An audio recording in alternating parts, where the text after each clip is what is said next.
He's the one that leaves the cables everywhere, right? He's a pain in my arse. I'm a bit mischievous anyway. Looking up at the DJ booth, pointing at me going... Okay,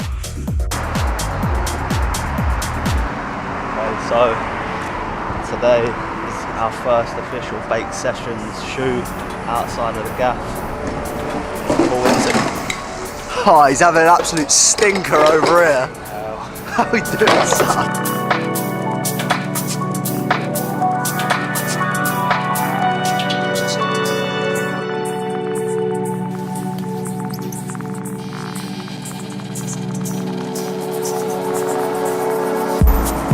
How we doing? You alright? Oh man. Good to see ya. How are you, right? Wow, It's lovely. Lovely in here, right? Yeah, welcome to 45 Park Lane. So we've got a suite for you, which is, it's nice. It's big, spacious. I mean, the nice thing about the hotel is it looks straight out onto the park, so you've got the views. So we've got a room facing Hyde Park. Yeah. Brilliant. Got to be on your best behaviour today. Bringing Bob on today is the difference between having a cool little interview that looks good with one or two lights and then having more of a Netflix lit interview. This is where you're meant to say, yeah, it's been great to see all the progress. Is that what I'm meant to say, yeah? Yeah. You just said it for me.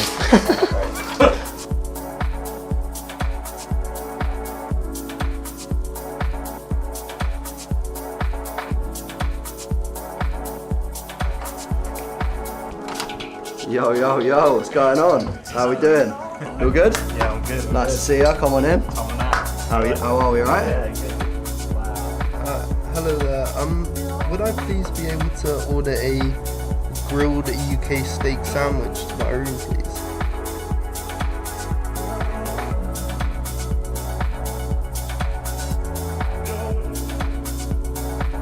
Mix series. We go hard and we go all in with us. I think we've done alright, shit, mate. Sweet. We ready? Ready to rock and roll? Let's do it, gang. Welcome, guys. Hello. How you doing? Yeah, we're good. We're good. Sick.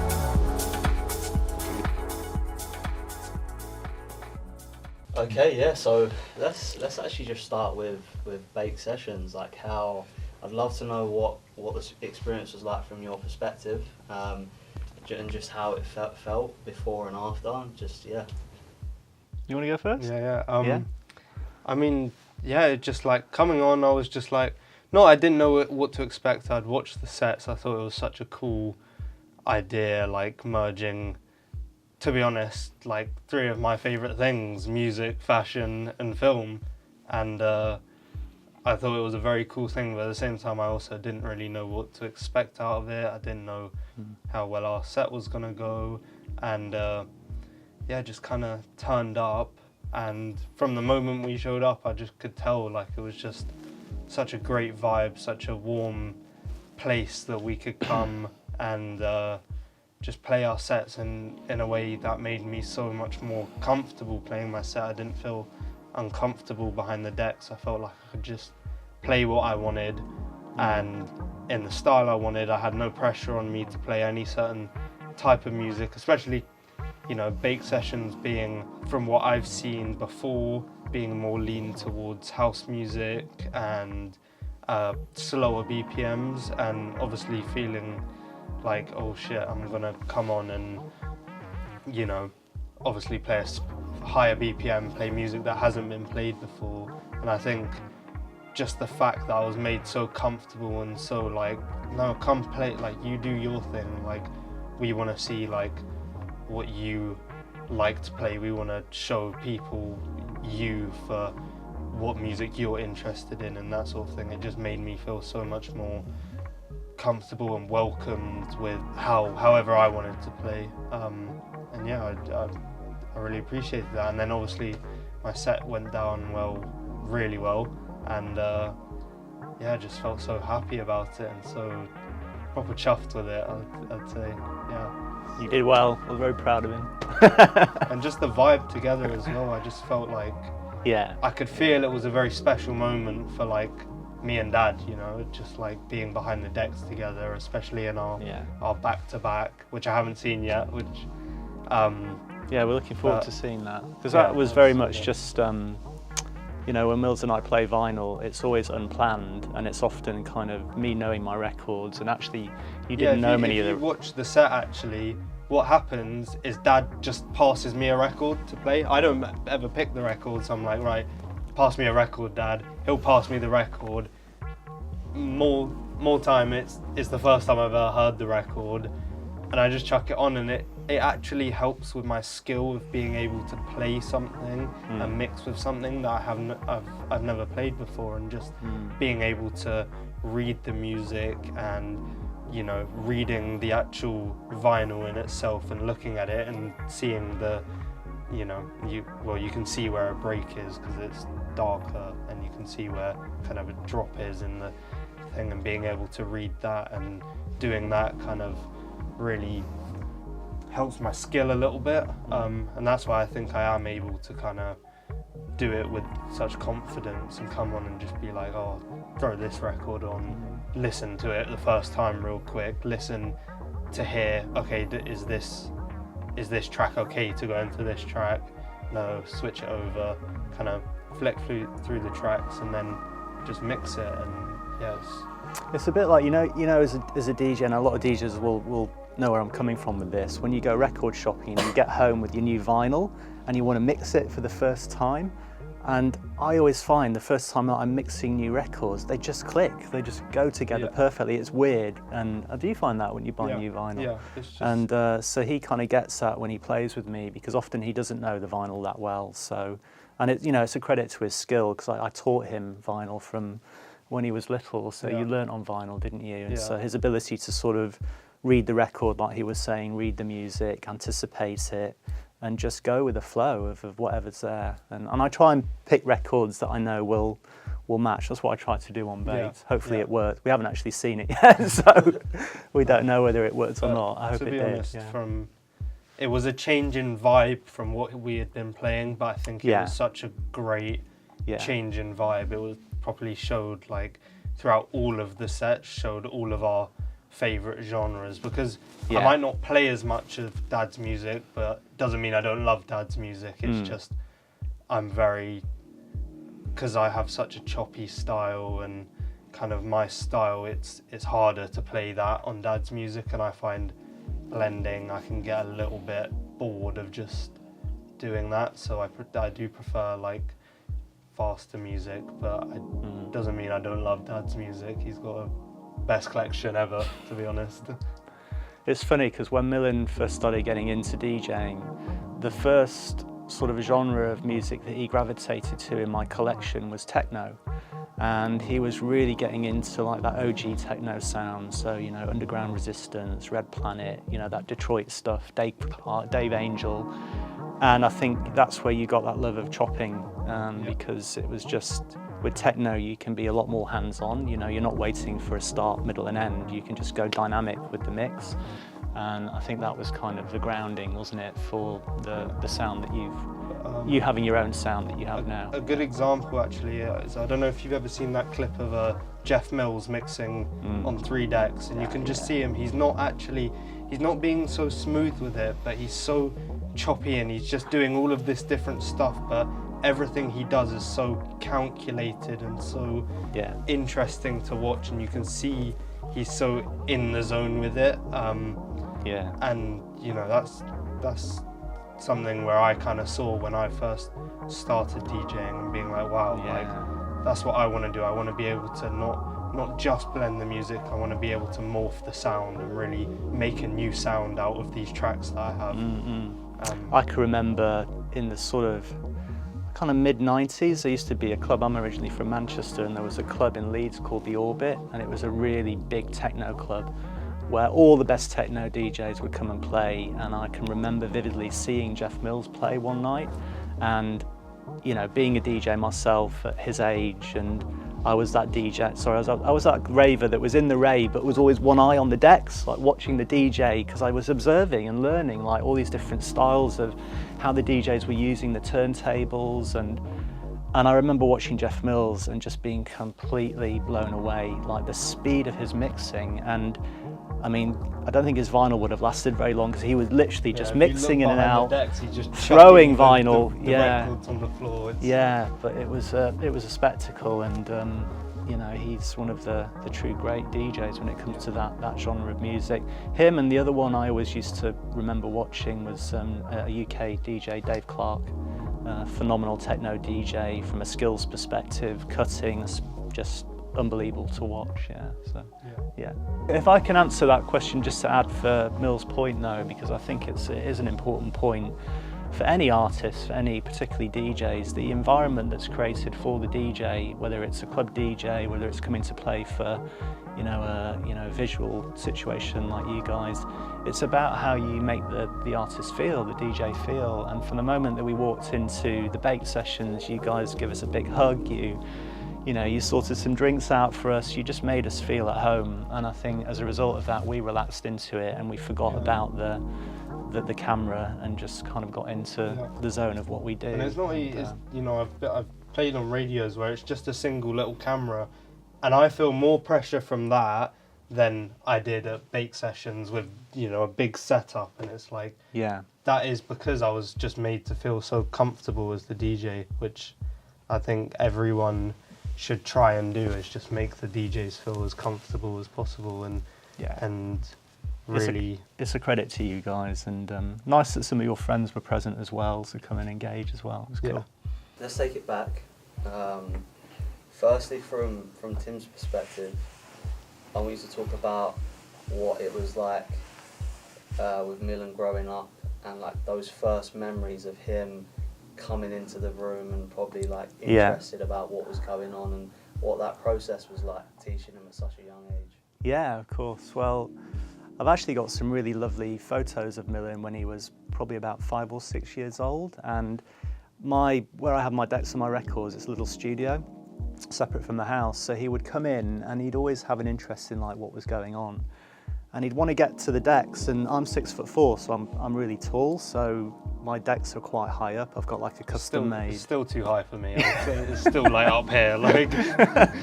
And he couldn't reach up, so he was like peering over because he wanted to get to the turntables. So I got this little plastic stool. I've got that picture of you, haven't I? Of you stood on the stool peering over.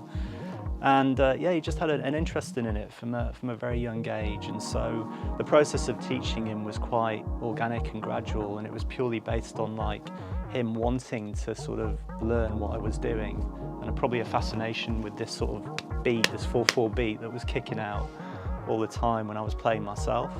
And so the first thing I taught you remember, was actually how to, and it was, by the way, about preserving my vinyl, because I didn't want him like scratching like how to get the needle on the vinyl like, gently. And I think actually with DJing, particularly with turntables, like everything is about small movements and just care in what you do. So the first thing was just teaching him to drop the needle, and then it was learning to use the pitch and like the little adjustments on the speed. And I think then it was like how you throw your first beat in. Do you remember that? You were a little bit older.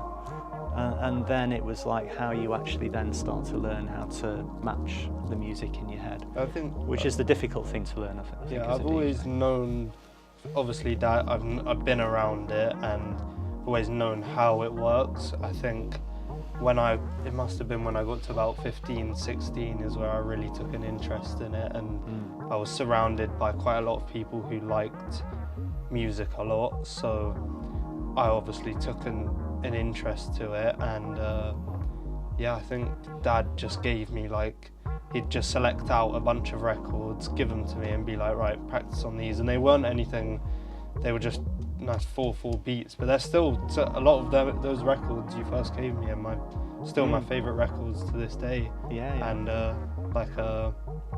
that Wiggle record. He loves that OG Wiggle sound, which was a night when I first moved to London, was a really big night. So it's Nathan Coles, Terry Francis, Evil Eddie Richards, and an amazing label. And I think that particular record was great to learn with because it just had a really straight 4/4 kick drum at the beginning of it. That sort of thing, a lot of Bushwhacker, Stanton Warriors, all of those sorts of things where it's just very kind of 4/4 is what Dad gave me, and yeah, they're still definitely some of my favorite records to this day. And yeah, I think I'd just spend my time in my room. I think at that point I decided to get my own pairs of decks, and yeah, just spend my time in my room just mixing, and Dad would come up and he'd be like, no, you need to ride the pitch a bit more, and and yeah, so. Oh yeah, because you bought some decks, didn't you? Yeah, So I had my set, and then you went and bought your own set, yeah, didn't you? so I think what happened was when I was maybe 13, I got a little controller. It was a DDJ 200, a little Pioneer one, and I'd kind of play around on it, but I never really fully got immersed in it. And then I think I just jumped straight onto vinyl because I found so much more interesting, and I think that was such a great thing for me, because now I'm like, I've been so confident on vinyl, and then I've moved over to digital, which is a way I think every DJ should do it, is you learn on vinyl, because you know, you learn to use your ear. You don't use the screen. You really just use your ear, and you learn, okay, I need to, you can't rely on the screen, basically. That's where you're going to mess up. You can't rely on a beat sync on CDJs, because what if the grid isn't correctly aligned on your track, or you know, what if it's off a little bit? You really need to have that skill of being able to use your ear. And the reason I like CDJs is because obviously I've got such a playful style, and I like to just have my tracks stay in. And again, I think it's such a skill to be able to do that on vinyl. But I think for me personally, it's just easier, and I can be more playful with the music if I'm able to guarantee the BPMs with the CDJs. So I actually find it really interesting watching him play with CDJs, because I'm pure vinyl. I've never gone the digital way, and I think what digital, the way it bridges the gap, and what you can do with digital DJing now is amazing. Like how you can, you know, on the fly change the music, extend the music, and it adds a whole nother dimension to DJing. So I actually think digital DJs are amazing. It's a completely different skill set. I always equate it to like the difference between, you know, if you've got a really cool sports car, like driving a manual one's really engaging and really sort of visceral, but then, you know, brand new GT3 Porsche is going to be just as good, but it's just different in a different modern way. And that's like the analogy between vinyl and digital. It's like it's still a skill set. And actually, more importantly, it's all about the music you play. You know, it's not about the format you're using. It's about, is the music engaging? Is the crowd engaged into it? And have you got a real passion for what you're playing? One of the great things about Dad actually is he's never been like, you know, you get them old school vinyl DJs who are like, you know, oh, I only play vinyl, digital's rubbish, like I don't want anything to do with that. When actually Dad is really interested in digital. He might not play it, and he might be a vinyl only DJ, but he's not the type of vinyl only DJ to hate on digital because it's not the original way. Yeah, actually when Tractor first came out and Serato Scratch with control vinyls, which was sort of bridging the gap between MP3 and vinyl DJing, I tried it, you know, I had it, and it was amazing. It was so cool to be able to buy music online and just at the click of a button, and you know, and cheap as well. But I just couldn't get on with playing vinyl through a screen. Yeah, I'm just so used for so many decades now, so used to finding my music visually, you know, through a record sleeve, and that's the bit that I just couldn't get used to. So it didn't last long. I reverted back to vinyl. I think it's also that thing of just, you know, having a physical copy of the music. You don't have it on a USB, which you can take out of your pocket. Actually going and finding that music at a record store, getting that record in the post is so like, you almost like, you learn the music a bit more in a different way. I find is like, with my vinyls, I can play any one of my vinyls and I will know that track from start to finish. However, with my digital music, because it's so easy and it's so like, it almost, you don't get it in the post and you don't play with it 5 times. You kind of load it on your USB, you play it once or twice, and then you'll just kind of, you'll play it occasionally. So you don't get to properly learn the music, and you don't get to have that aspect of really having it in a physical copy. Yeah. Well, you're just consuming a lot more music, aren't you? Yeah. With vinyl, it's expensive. I mean, let's face it, you're probably looking at £15-20 now for a piece of vinyl, you know, if you're buying it on Bandcamp or whatever. And so, yeah, for us, that equates to maybe 5, 6, 7 pieces a month. That's generally what I buy. Well, probably between us, isn't it? Yeah. So you really get to learn that record, you get to know it because you're playing it more probably than you would if you were buying 20 digital tracks a month or whatever. So What's it been like having, you both have such an amazing father-son bond. Like, yeah. It's so special. There's a new, what was that Christmas advert? Oh God, yeah. John Lewis. That actually, yeah, the John Lewis one, That's what you yeah. two remind me of. Yeah, do you know that advert actually really touched me? One, because the track used is the track that really took me back to, weirdly, the Hacienda actually in Manchester, because I used to play it a lot there. But also, yeah, that sort of bond, although it's a different story, because I think it was almost like father-son reconnecting with the advert, where that's not the case with us. But yeah, it was a lovely advert to watch. What's it been like growing up and being able to connect with your son, with your dad over music? I mean, for me, I'm very lucky as a dad actually, because I've got 2 amazing boys. I've got Millen and I've got my youngest son Kieran, and both of them have kind of in different ways actually followed in my footsteps in terms of things I love, whether it's sport related or in this case music related. And it's just very special. It's very special as a dad to be able to like watch your son do something that you absolutely love and to sort of buzz off it, because for so many years I've got to buzz off DJing myself, you know, and just, you know, doing what I love and losing myself in the mix and the music. And now to be able to stand behind him while he's doing it, you know, it's quite magic actually. And weirdly actually, for the Bake sessions, I was saying to Tom earlier that we've never watched ourselves DJing before. You know, we've always done it for so many years, and always I'm stood behind Mills or you're stood behind me when we're in the mix. And actually to be able to watch back some of those moments which you don't realise are happening, you know, so the little glancing, the buzz that we have off a certain record, yeah, it was really special. It was really, really special, especially for me, you know, and they're clips that I'll treasure forever, you know, because we haven't really seen that before, have we? It's lovely. I'd love to get a reaction video of B2B. Yeah. For the first time. Yeah. You boys could like whack it on. Yeah. Put a little camera in the corner. I'd love to see the like Yeah. initial reactions to that. I don't know, you might have seen me tearing up. Amazing. Yeah, Tim, let's take it back. Firstly, just wanting to understand a bit more about your upbringing, where you was born, where you grew up, and how you got into music. Yeah, sure. I was actually born in Dubai. My dad was a commercial deep sea diver, and so I was brought up for the first few years of my life in a place called Doha, in the Middle East. And then my dad's originally from Manchester, so then we moved back to Manchester.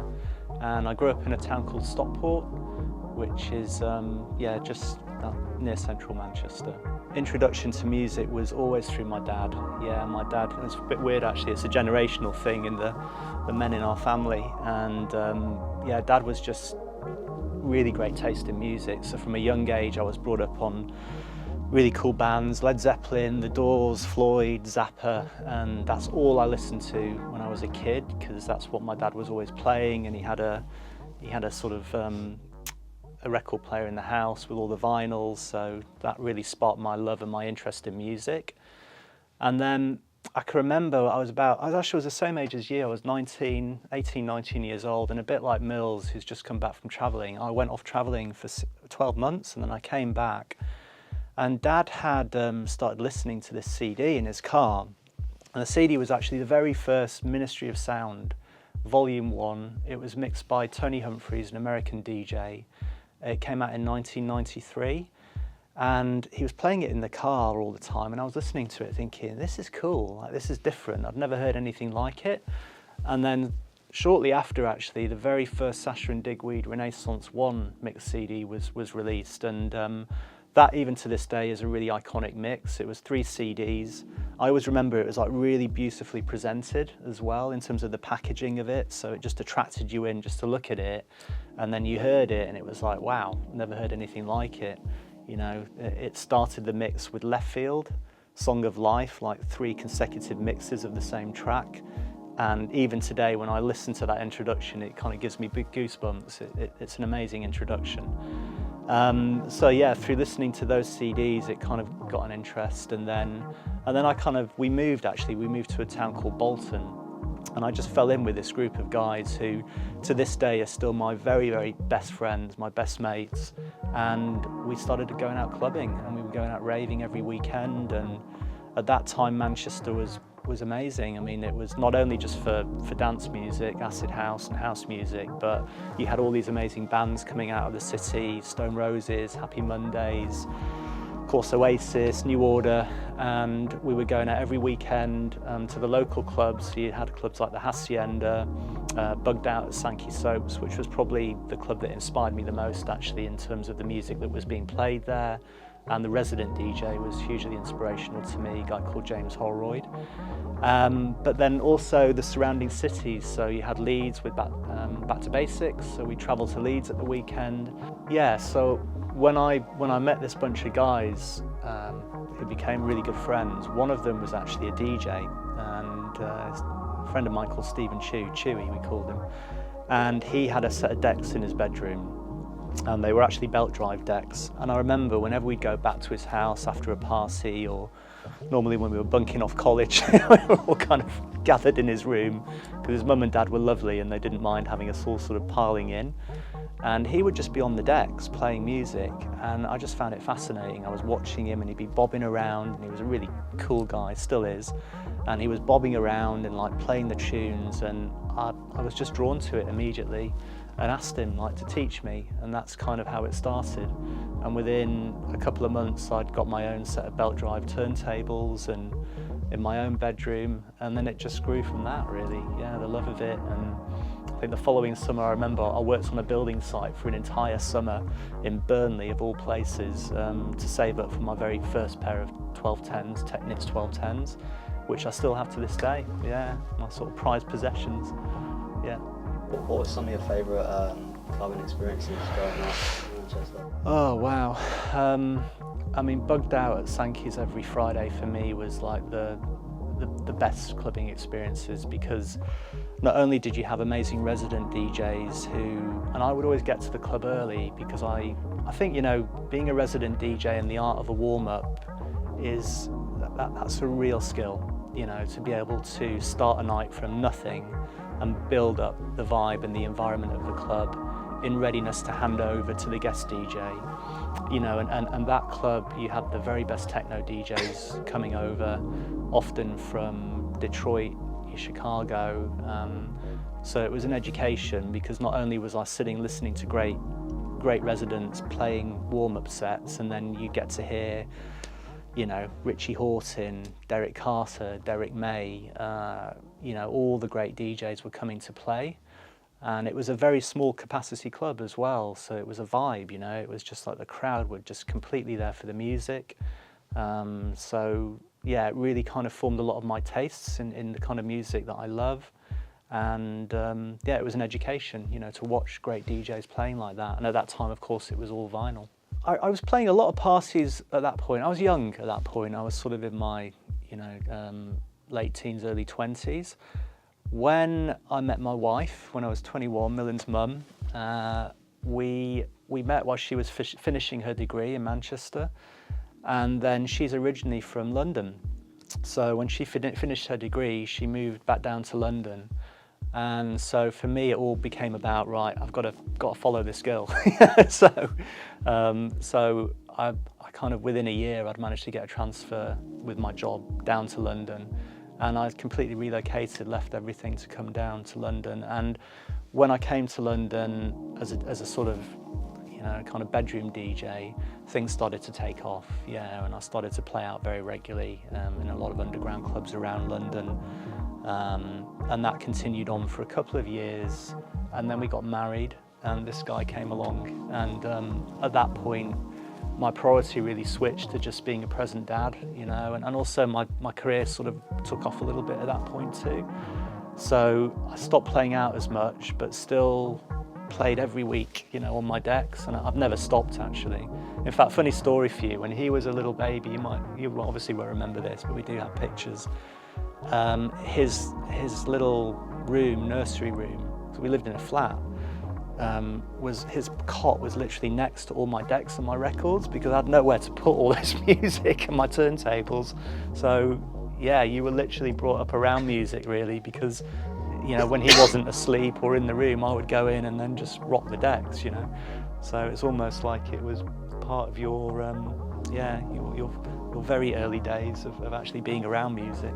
Yeah. I think as with all parents, as your kids get older, you become a bit more redundant, I guess. I mean, Millen has his own life and his girlfriend, and you know, you're doing your stuff at the weekend. My youngest son also is 17 now, so he's the same. So all of a sudden I've got more free time at my weekends, and you know, with that I guess it's about what do I want to do to follow the stuff, my passion for what I love, and that is DJing. But the funny thing is that I've never stopped doing it. Like, I don't think there's probably a week gone by in 30 odd years now of doing it that I haven't played my decks, because for me it's not necessarily always about playing to a crowd. I actually do it as a way of just relaxing. You know, and you know, to play vinyl actually takes a lot of concentration, so it's a really good way to just switch off from everything and just lose yourself in it. And that's always been my love of it really, is just you know, more for just myself more than anything. But of course, to play to a live crowd is what every DJ wants to do, so you know, I'd love to do more of that now. Yeah. And so, growing up, like at what age did you start kind of getting into your own kind of taste in music? Because obviously that's obviously represented in the different solo sets you played. I've always kind of, you know, gone through different tastes of music. You know, obviously being 13, you know, I'm just following what everyone else is listening to, and then I feel like as you get older, you kind of, everyone branches off into their own little genres, and yeah, I mean, just starting off at, you know, I've always obviously been around it, but the thing that I really kind of started off on was things like The Doors, Led Zeppelin, The Cult, all of these different bands that I've heard just from being around Dad. And you know, even Dad would make little edits of him biking and us biking together, and it's like all of those edits are to these like super cool rock music. And we've always had, like, you know, in Dad's DJ room there's the big Jim Morrison photo, and I think we used to have a Led Zeppelin in the bathroom, and like just being around that really influenced almost my sound in a way that kind of, I like that harder sounding stuff, as well as I also like the softer sounding stuff. And as I was saying to Tom earlier, you know, when I'm in my headphones, I don't actually listen to a lot of electronic music. I listen to a lot more lyrical music and more stuff that kind of I can listen to the lyrics, because I enjoy that. But when I'm DJing, it's like I enjoy listening to the hard stuff and a bit more electronic. And one of the I just love funky sounds. Like I like the 4/4, but at the same time, like I like all these funky, like alien like sounds. And yeah, I think I started off on your tracks obviously, and then I think I slowly made my way into kind of drum and bass, but very old school drum and bass, like late 90s, early 2000s drum and bass. A lot of just kind of made my way into that sort of genre when I was about 16, 17, and that's kind of what I started mixing vinyl on. And that's where I think I found my love for just being such a playful DJ, is just, it's so, hearing all of these different sounds coming from all of these different elements of the track and just morphing them together to create such a even better sound. And then coming from that, I stopped playing vinyl as much for a while, probably when I was hit 18 maybe, and I started playing a lot of jungle music, a lot of breaks and just really sharp, quick drums, and I loved that sound of just that, you know, that constant sound. And it's not just a 4/4, it has a 4/4, but it's also got these elements that fill the music. And another genre I love is jungle techno. So as well as having that 4/4, it's like basically both of my two loves mixed into one genre. And that really kind of took my interest for a little bit. And then just recently, to be honest, maybe in the past 6 months since I was away traveling, I got into a lot of garage music, speed garage, a lot more experimental electronic music. And that's, I've found as I've gotten older, it's almost like the genres that I like have slowed down. And it's like, if you look at all of these different genres, they all kind of link up. It's like, you know, drum and bass goes to jungle, and then jungle obviously takes elements from drum and bass, and then speed garage and garage takes a lot of elements like the dread bass and the Reese bass from jungle music. So it's all like all of these different genres that I love all kind of linked together a little bit, and they're all kind of similar in their different ways. And one big thing for me is just funky sounds. Like I like just coming on and surprising people with all of these wobbly tunes, you know. I mean, I think in my set I played a few kind of quite acidy tunes. Obviously not super acidy, but I don't even know how to describe them. They're just like wonky sort of things, but I know just go off in a club, like sort of tracks. And then I think I finished on some bit more tribal stuff, which I took a lot of influence when I was in Thailand traveling around. I was listening to a lot of Thai music and Vietnamese music and all of these different sounds. And I love Egyptian music as well, all of those flutes and all of these different kind of long string sort of elements of those tracks. And and then I finished on actually a track that we both love, which is Puglist, Illumination. Great track. Which I Great showed producer. Dad. Yeah, really good producer, which I showed you that track about a couple months back, and I think you got in contact with him, but I did, unfortunately he doesn't. I was like, sell it on vinyl. do you have it on vinyl? Every time I hear a good piece of music, like, please let it be on vinyl. And sometimes it isn't, unfortunately. To be fair, he came back to me with a really lovely message saying it was originally pressed, but he doesn't have any more. I was like, oh damn, do a repress. But, you can just see, like, when I play that track in the mix, it's just like, oh, like so good. Dad's loving it. I'm loving it. Like, just got that really nice sound to it. Yeah. But you know, I think it's great that he's got such a variation of tastes in what he plays, and it was actually quite similar for me when I've gone through different styles of dance music I love to play, and I think the set that I did for you guys was a bit of a mishmash of all of them. But I started off loving house, like the early sort of 90s house music.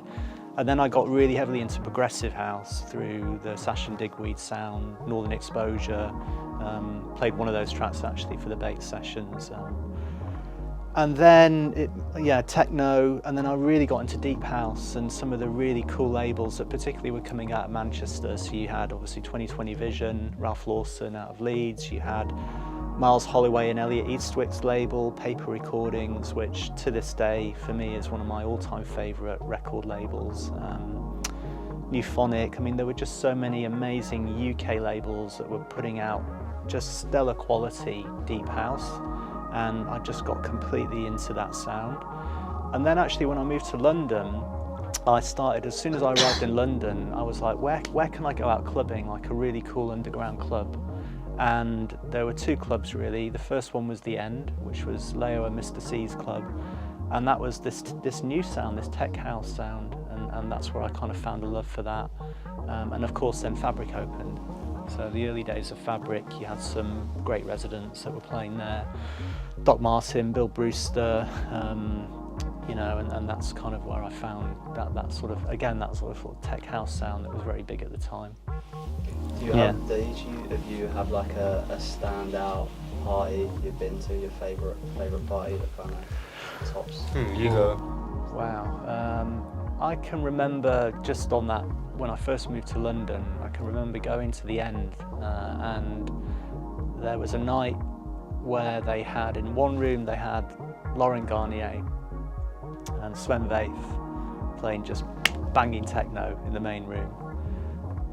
In the bar area they had Leo and Bushwhacker kicking out tech house, and then in AKA, which was like the bar attached to the club, restaurant/bar, they put Danny Tenaglia in there. So, and I can remember like literally with my mates like running between these three rooms trying to catch like tribal house, techno, like the greatest DJs you could ever hear, all playing on the same night. And yeah, that was definitely a memorable night. And actually another memorable point about that night is the friend of mine who introduced me to DJing, he actually lives in Hong Kong now, and he'd flown over all the way from Hong Kong to go and watch his favourite football team playing Bolton Wanderers and then to come to the club. So he was with us that night as well, and so it was a really magical moment to have him there and also to see all these great DJs playing together under one roof. So to be honest, I haven't actually done loads of clubbing. Where I live, I think it's quite a tricky place to go clubbing. You know, getting home and getting up there, it's quite a lot. However, the probably the favourite club night I've ever been to, which really kind of opened my eyes to clubbing a little bit more, was probably the summer I turned 18. I went to a club night. I think it was Singularity.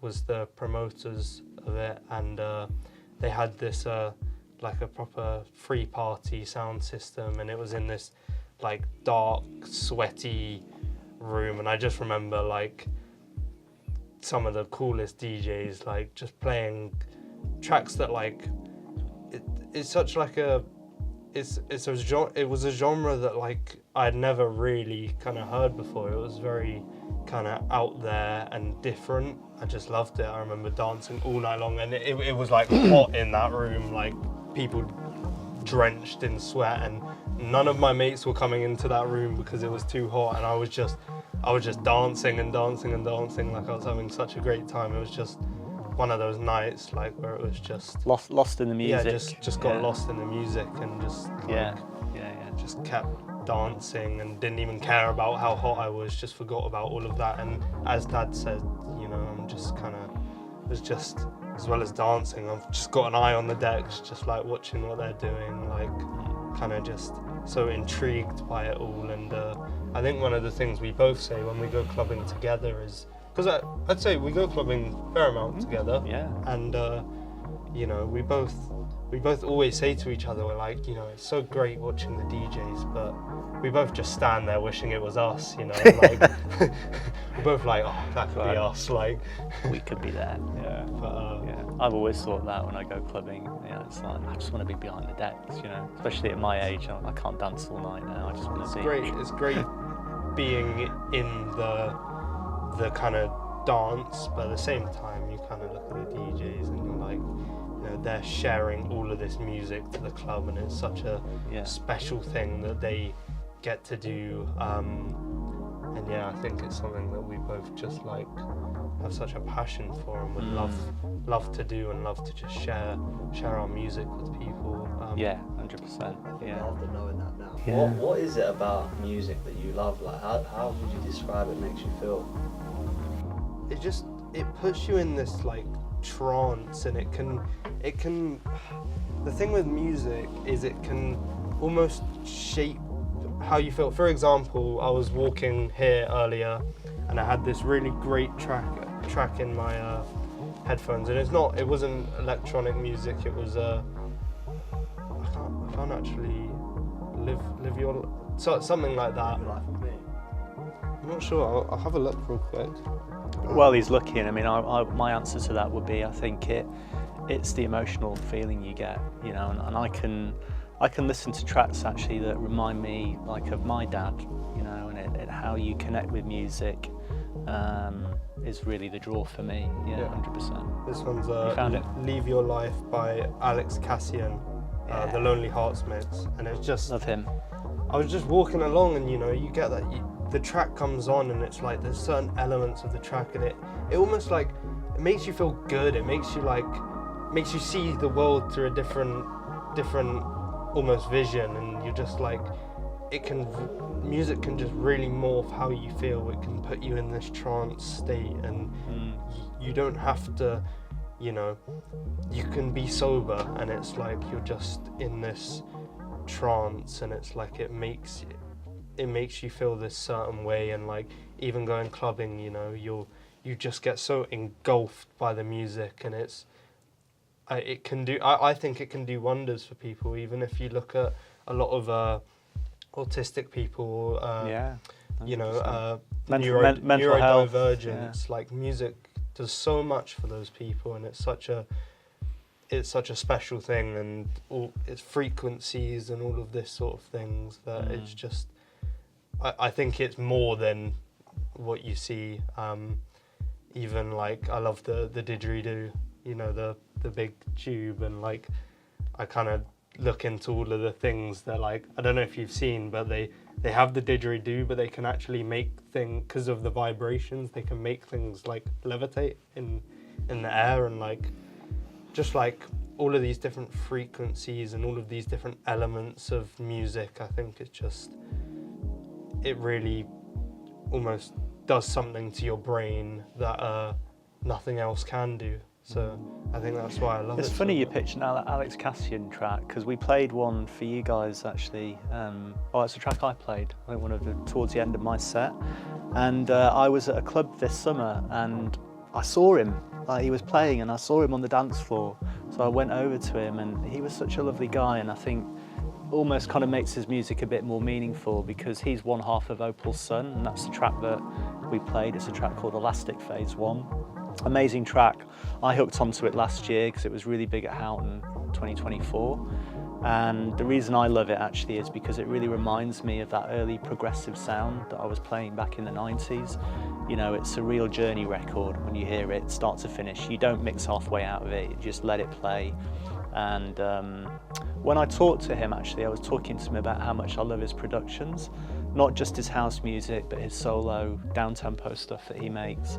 And I think one of the lovely things about being into this genre of music is that often you get the opportunity to meet these people. I can always remember meeting Charles Webster, who's a massive, probably of all my records, he's the guy that I've got the most productions by. I just love him. UK producer, originally from Nottingham, OG, and now out in South Africa. Actually, he lives out in South Africa, but I can remember meeting him in person and just having an interaction with him, and that's a really cool thing, that you get to meet somebody whose music you love. Because, you know, if you were into, I don't know, modern pop music, it's unlikely that you would get that opportunity, and it's really nice when you meet these people and they actually turn out to be really cool people who want to engage with you and have a conversation with you. And Alex was really nice. Yeah, it was really nice to chat to him.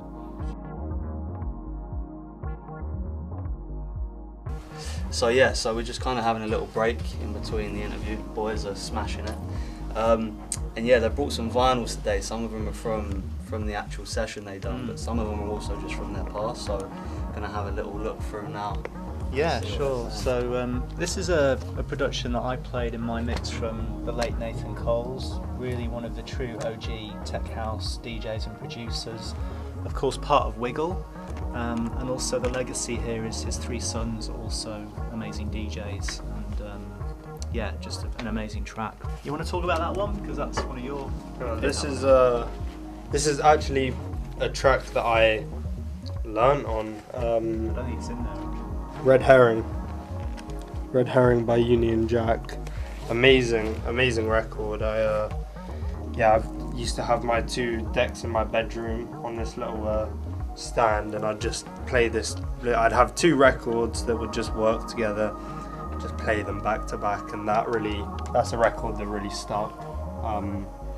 Same with Mahogany Roots, actually. This one, I remember hearing it for the first time, Dad playing it for me, and him telling me the story of him and Cream in a sweaty back room, and Raving. And it just blowing his head off, and I think it blew my head off, even on a small sound system. And actually, we great- played a track from this album. I played a track from it called Two Full Moons and a Trout, which was always my favourite track from this. A classic sort of, I guess you would call it trance from the 90s, but still has a big punch, really, doesn't it? And you love that. 100%. Yeah. I would have never got back into listening to that album had you not found it in my collection. It was just sitting at the back gathering dust, and you fell in love with it. Yeah, these are yours.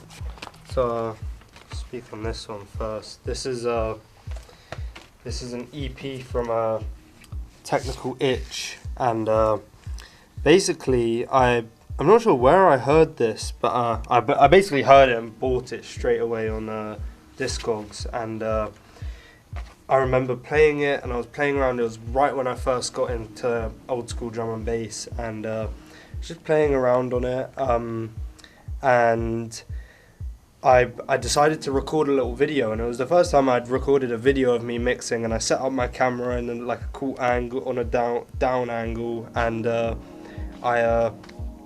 I played it and I recorded it and I posted it on my Instagram, and yeah, I remember getting some good feedback off of that. Some guy messaged me saying that he would I like to come and play a free party, and unfortunately I never got to play it because it was down in Cambridge, but you know, it was really a record that I remember because that posting that video made me realise, like, oh, I can actually be a DJ if I want to. I'm not.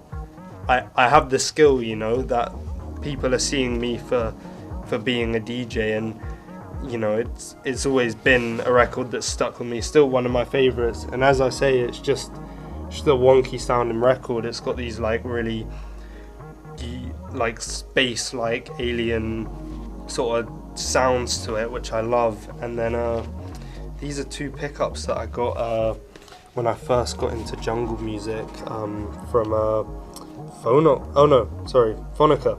Yeah, bought them at Phonica, Future Retro releases, Tim Reaper, and yeah, I remember getting home and being really excited to play these, and then just kind of hearing them, and again, they've just got these like really space-like kind of highs and lows on them, and it's just, yeah, they just rip. I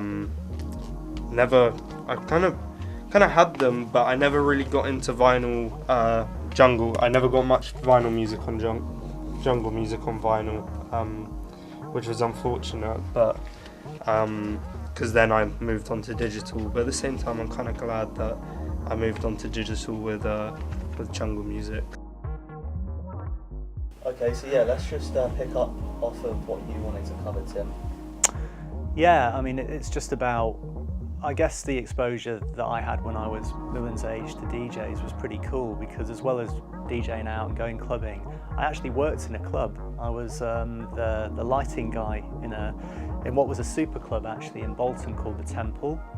So you had the Temple, you had like the Hacienda in central Manchester, clubs like Gatecrasher in Sheffield.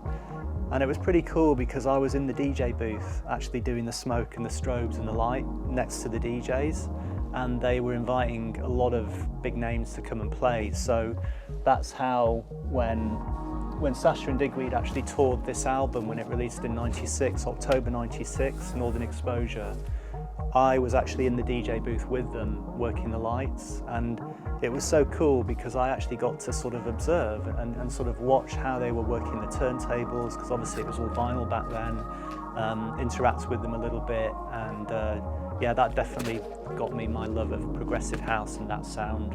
One of these records actually I played on the Bait sessions. But a funny story was, a couple of weeks later, we booked Roger Sanchez, who was obviously, he still is, massive American DJ, and he'd come to play at the club, and I always remember we'd set 3 turntables up for him, club was packed, it was absolutely bumping, and I was not in my best state, really, should we say. I think I'd, you know, kind of had a few drinks, and I was in the booth with him, and the club's going off, and I thought, right, I'm going to smoke 'em, and the smoke button was right next to the turntable with the record playing on the platter that was actually playing to the club. And I went over to hit this smoke button, completely missed it, and swiped the tone arm off the record, and the whole club just went. And all I can remember is my 4 best mates, still to this day, looking up at the DJ booth, pointing at me, going. And Roger, I remember Roger Sanchez turned around to me and he just went, "What the fuck, man?" And it was awful. It was so embarrassing. And the following week I went back to work, and when I got there I was like, where's all the lighting rig in the DJ booth? And they'd relocated the entire lighting to literally the rafters of the club, about as far away from the DJ booth as you could possibly make it. But yeah, not one of my greatest moments, swiping the record off Roger's deck. Yeah, the Hacienda was an iconic club, and when I was going to it, it was sort of towards the tail end of it, so it wasn't actually that great. Funnily actually enough, one of my best friends, he was the bar manager in the club, so we used to go in quite regularly.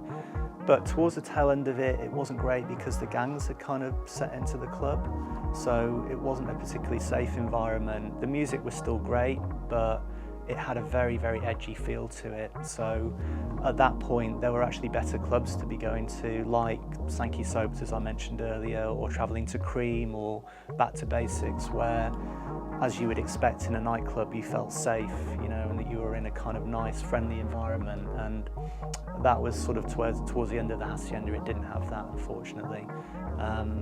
But it was, yeah, I mean, it's part of Manchester history, really, and I feel lucky that I did get to experience it, even though it wasn't in its heyday, which would have been sort of the late 80s, early 90s. So my top 3 tracks of all time, so they're not all dance music actually, so I think number 1, I'd probably say The Rain Song by Led Zeppelin, mainly because Led Zeppelin is a band that I just grew up on that music. It reminds me of my dad, who introduced me to Led Zeppelin when I was a kid, and it just has a lot of kind of sentimental meaning to me.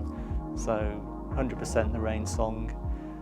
Number 2 is a track off this album. Talked about it earlier, which is the very first Ministry of Sound, mixed by Tony Humphries from '93, and this was kind of my introduction to house music.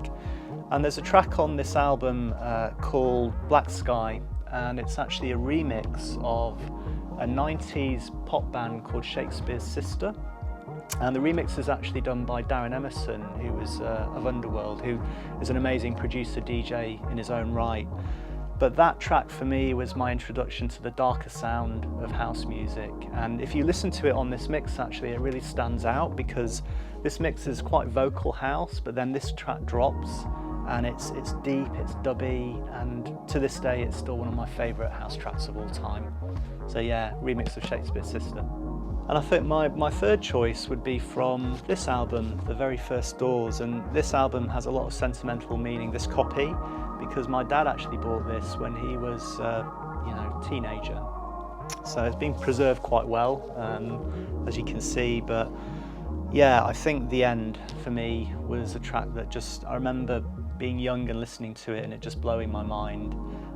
It's got that psychedelic feel to it, which is definitely something that I take into my love of dance music and my tastes within what I play even to this day. But yeah, I love The Doors, and I think you've kind of inherited that love, haven't you, of this band. So Favourite. yeah, in fact next year we're hoping we're going to go to LA and actually get to walk along Venice Beach and just experience the home of Jim Morrison and Ray Manzarek. You might be able to see when it was bought on the back there. I haven't got my glasses, but yeah. Published 1967. There you go. So that's over 40 years old. My dad would have been really young, 16 years old maybe, yeah. So tracks from my personal mix for you guys for the bake sessions. The first one is this. the iconic Mahogany Roots by Hardfloor. This record has a lot of meaning to me. I can remember first hearing it when it came out in the mid-90s. And I remember the moment, actually. I was in the back room of a club called Cream at Nation in Liverpool. And I think it was one of the residents, Paul Bleasdale, was playing in the little sweaty back room. And that record dropped. And yeah, I can just remember that moment with the crowd and just hearing it for the first time. It's got groove. I mean, you love it, don't you, as well? It's got groove, it's got funk, and then the acid comes in.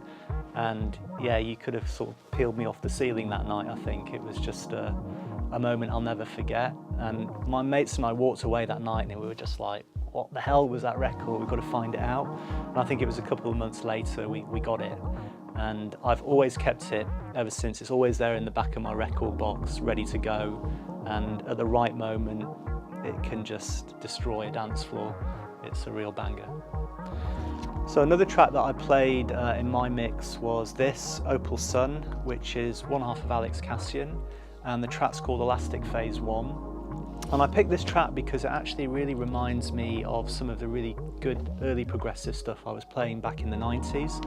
And I kind of hooked up on it because I heard it was huge last year at Houghton. I didn't go to Houghton, but heard it really went down. And I can kind of see why, really. It's a real journey record. It's got emotion, it's got depth, and yeah, I'm a big Alex Cassian fan, full stop. So it's definitely a more modern sound that I really, really dig at the moment. Very cool.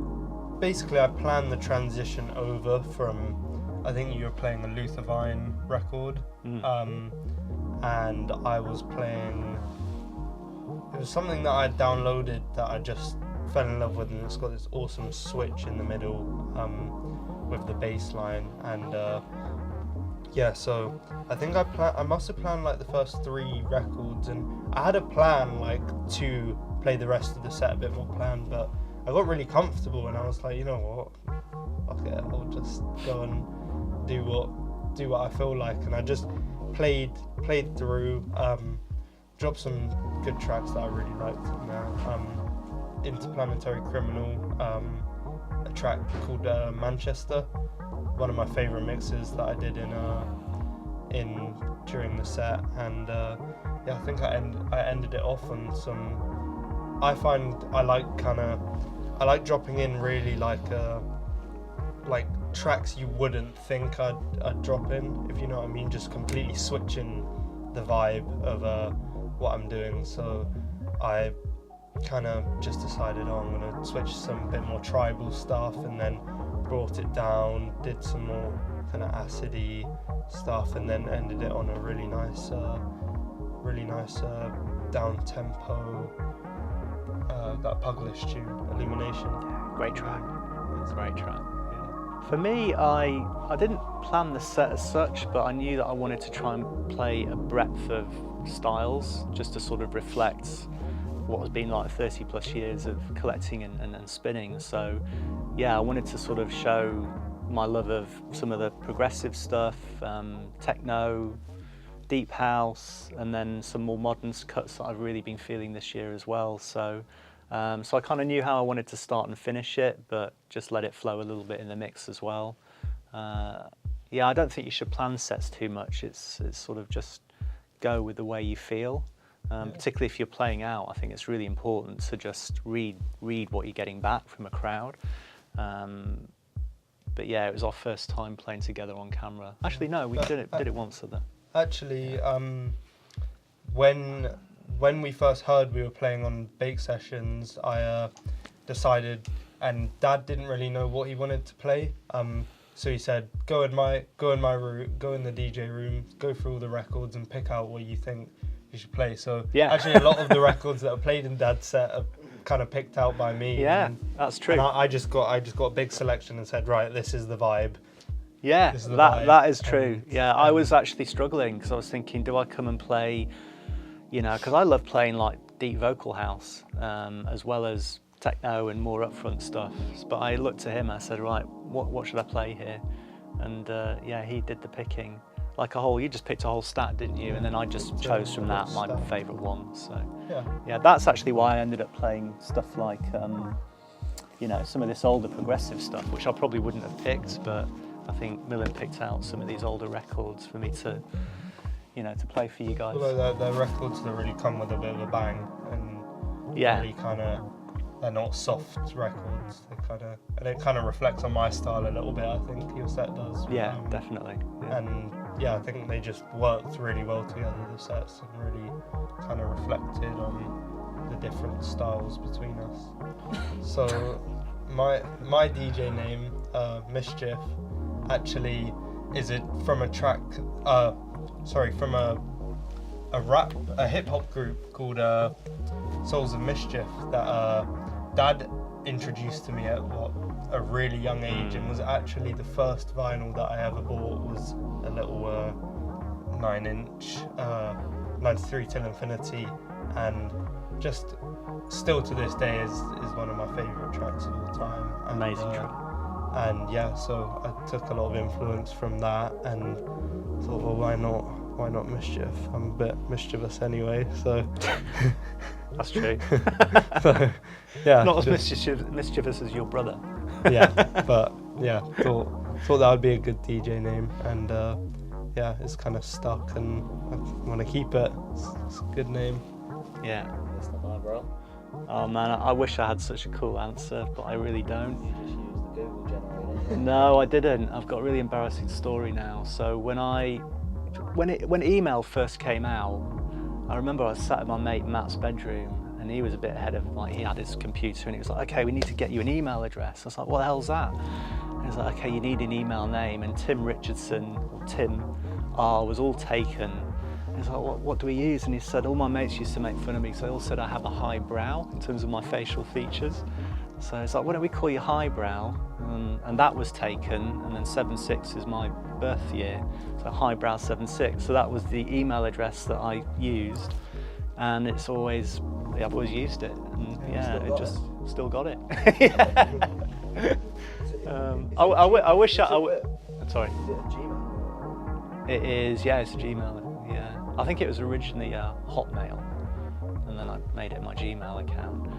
But It's just stuck, isn't it? And it's then I just think stuck, he yeah. had another Instagram account which was Highbrow76, and when you went over to making a DJ account, I was like, no, make that Highbrow76. yeah. It's quite a standout name, you know. Well, I guess you could say highbrow as in like my taste for music, but it's not. It's really not that. So it's probably worth saying though that the Instagram account that I started was all because of Millen. And I remember him saying to me one day, like, Dad, you've got such a love for music, you've got all this amazing vinyl, and you're so in love with DJing, why don't we do something to kind of showcase it? And the first videos that we made, you know, Millen showed me how to edit, and yeah, my Instagram account really wouldn't have happened had it not been for your I think foresight in terms of thinking about, you know, just putting it out there. if you look at Dad's early videos, they're all edited by me. Even I think the first, they're all edited and filmed by me. I think the first one that blew up a little bit was the Octave one, Blackwater. Oh yeah, And That's one of my favourites. and it blew up on TikTok. I think Yeah, it and did you well, did that and it edit. was. Yeah. I edited it, and I think it was a bit of like a thing where we posted it and it went up really well. Yeah, and yeah. got loads of comments and stuff, and we just like, I think that was a point where we were like, yeah, we can do this. Like, Yeah. we'll Yeah, do yeah. this. We'll get you to a point of, and I mean, we're Yeah. sat here now. Yeah, I know. a year or so on, we're Yeah. getting closer and closer to our Yeah. goals. Absolutely, yeah.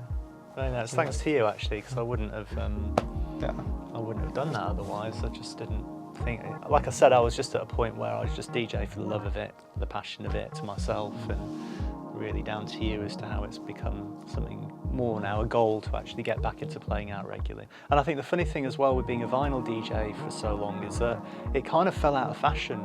There was a point where you didn't see vinyl DJs in clubs, and now it's totally come back into fashion. And some of the vinyl some of the DJs full stop that I love the most at the moment, so people like Ryan Elliott, Ogazon, These DJs, for me, not only are they technically amazing, and Ryan Elliott particularly is amazing, he's got an amazing record label as well, Faith Beats, which I love, but they are playing vinyl, and amazingly they are touring with vinyl as well. If you look at Ogozon as an example, you know, a female DJ that is touring all over the world as a professional DJ with a box of vinyl, and huge respect to her for doing that. But I think when I started to see that emergence coming back with vinyl, it almost kind of inspired me to say, wow, you know, there's guys doing this, and watching them play as well, and then also hearing them play records that I have in my collection, which is often the case when I listen to them doing their virtual sets online. And so yeah, it's really come back in fashion now, the whole vinyl thing.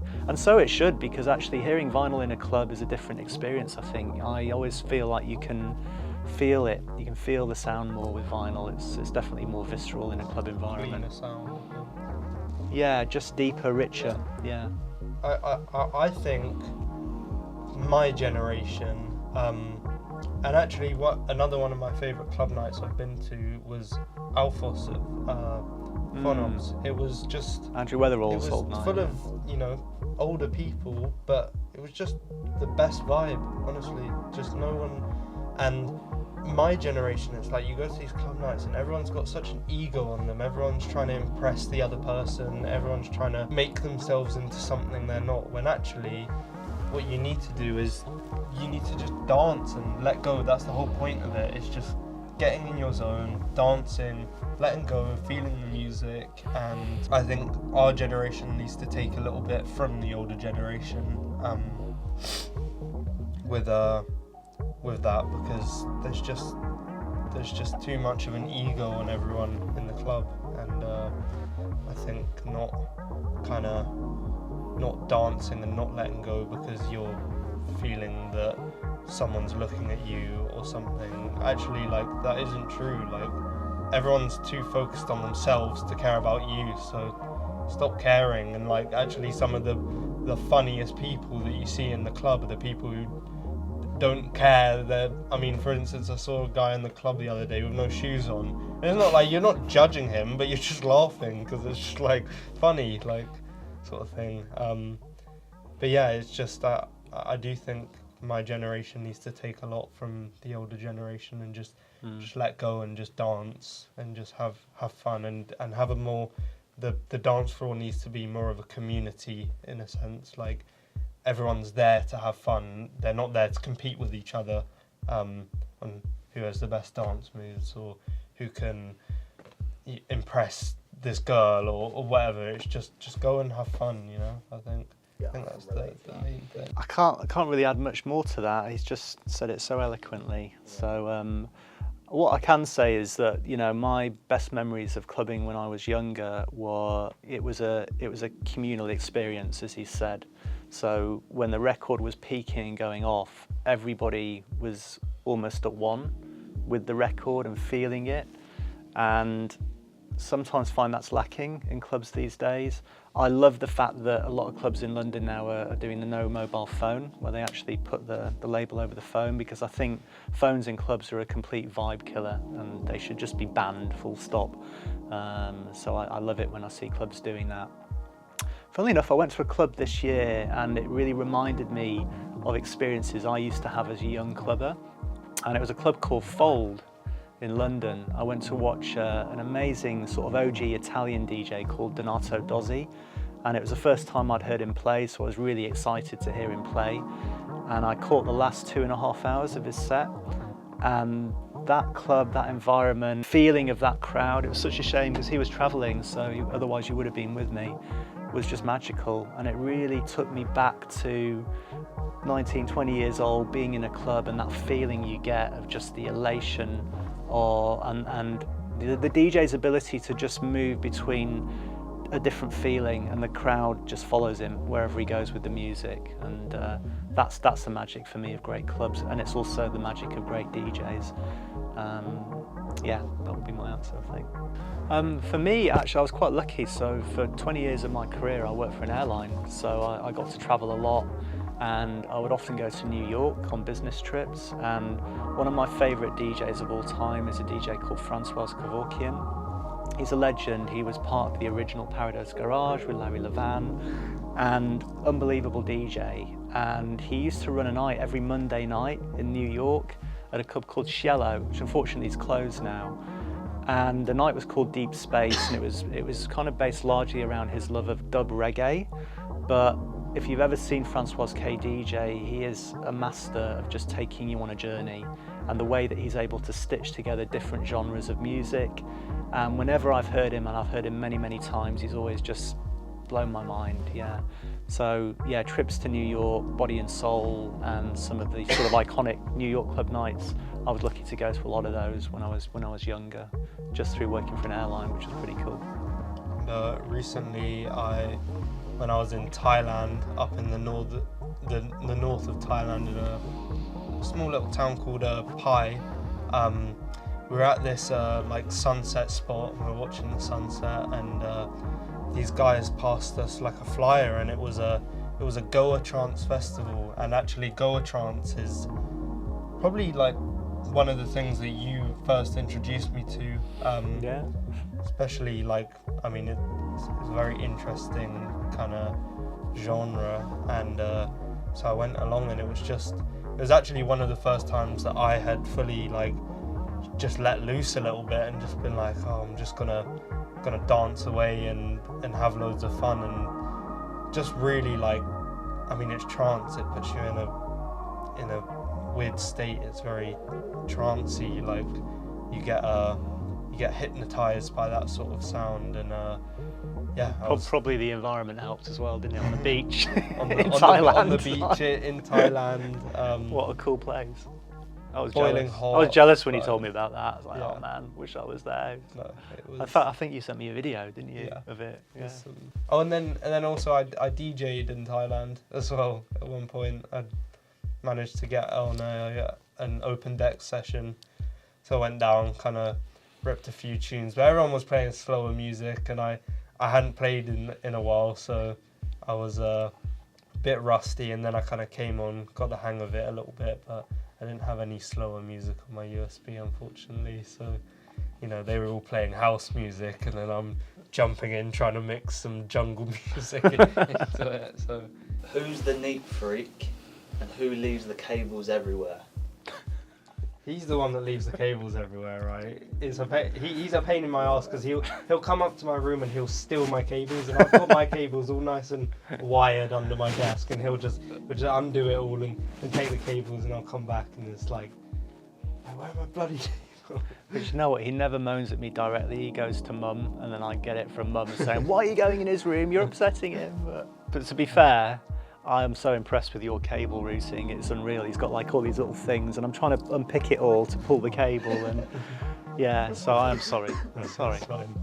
Alright guys, if you liked what you saw and you want two DJs to come and blow the roof off your club, hit us up, you know, we'd love to come play for you. We're two lovely guys, and yeah, we won't disappoint, I'll say that. We won't disappoint, but thank you for watching our sets. We do appreciate it. Yeah, 100%. And also, just to add, you know, we do bring a real breadth of 30 plus years of experience of DJing, so you get that as well. Hook us up. Sick. That's a wrap. All right, good. Well done, boys. Thank you. It's good to see that you want to start doing that. Thank you so much, Archie. I appreciate that.